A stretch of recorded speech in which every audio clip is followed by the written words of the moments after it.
السلام علیکم ناظرین، آپ دیکھ رہے ہیں دارالوحی انسٹیٹیوٹ. میں ہوں محمد اویس. ورصد قریب ہم سے موجود ہیں. کرسب سے آج ہم کویسچن کریں گے. السلام علیکم کرسب. وعلیکم السلام. اچھا کرسب، ہمیں یہ بتائیں، خواب کے اندر انسان اگر لکھ رہا ہے یا پڑھ رہا ہے تو اس کی کیا تعبیر ہو سکتی ہے؟ الحمدللہ وحدہ والصلاۃ والسلام علی من لا نبی بعد، اما بعد، فاعوذ باللہ من الشیطان الرجیم، بسم اللہ الرحمن الرحیم.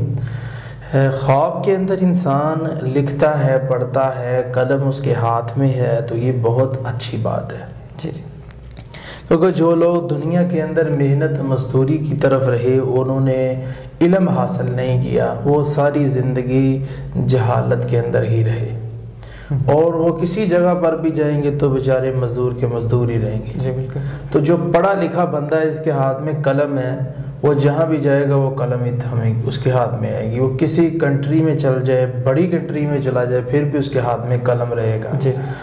تو ایسا شخص جو خواب میں قلم دیکھتا ہے کہ میں اس سے لکھ رہا ہوں، میں کاتب بن کے بیٹھا ہوں، تو اس کو خیر اور نفع ملے گا. سبحان اللہ. تو اسی طرح جو بندہ خواب کے اندر یہ دیکھتا ہے کہ میرے ہاتھ کے اندر قلم ہے اور میں اس سے لکھ رہا ہوں، تحریر کر رہا ہوں، کوئی بڑی چیز لکھ رہا ہوں یا چھوٹی چیز لکھ رہا ہوں، تو اس کی تعبیر کہ اس کو مال اور نعمت ملے گی. اور اسی طرح خواب کے اندر انسان دیکھ رہا ہے کہ میں لکھ رہا ہوں وائٹ بورڈ پر یا کاپی کے اوپر یا کسی رجسٹر پر، تو اس کی تعبیر ہوتی ہے کہ یہ جو شخص ہے یہ مکر و حیلہ سے، یعنی مکر کر کے، تدبیر اختیار کر کے یا دھوکہ دے کے مال حاصل کرے گا. اور اسی طرح مال حاصل کرے گا یا کوئی چیز حاصل کرے گا. جی جی. کیونکہ اس کے ہاتھ میں قلم ہے، قلم جس طرف چلا دے گا چل جائے گی.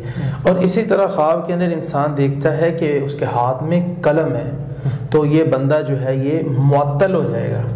تو یہ اس کی ناظرین مختلف تعبیریں تھیں، لیکن خواب میں انسان قلم کے ساتھ لکھنے کی کوشش کرتا ہے لیکن اس سے لکھا نہیں جا رہا. یہ کس چیز کی علامت ہے؟ یہ جادو کی علامت ہوتی ہے. جو نوجوان خواب کے اندر لکھنا اغزائم میں بیٹھا ہے، اغزائم حل نہیں کر پا رہا، تو اس کو جادو کا مسئلہ ہے، اس کو علاج کروانا چاہیے.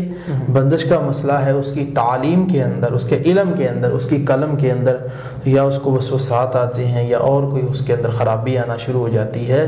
تو ایسی صورتحال کے اندر اسے چاہیے کہ وہ علاج کروائے اور قرآن و حدیث سے، اور اس میں سورہ الدرود ابراہیم 7 بار پڑھے اور سورہ فاتحہ 7 بار پڑھے، اور اس کے ساتھ ساتھ آیت الکرسی 7 بار پڑھے، سورہ بقرہ کی دونوں آیتیں آخری 7 بار، سورہ یونس کی 85-86 نمبر آیت 7 بار، اور اسی طرح سورہ اخلاص، سورہ فلق، سورہ ناس 7 بار، اور اللہم انا نجعلک فی نحورہم ونعوذ بک من شرورہم، یہ 7 بار پڑھ کے دونوں ہاتھوں میں پھونک مار کے اپنے جسم پہ ملے. انشاءاللہ الرحمن اللہ پاک اس کو ضرور صحت عطا فرمائے. جی بہت شکریہ. جی ناظرین، ماشاءاللہ کرسب نے بہت اچھا ہمیں سمجھایا، گائیڈ کیا.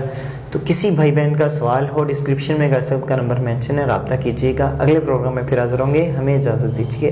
قد صدقت الرؤيا إنا كذلك نجزي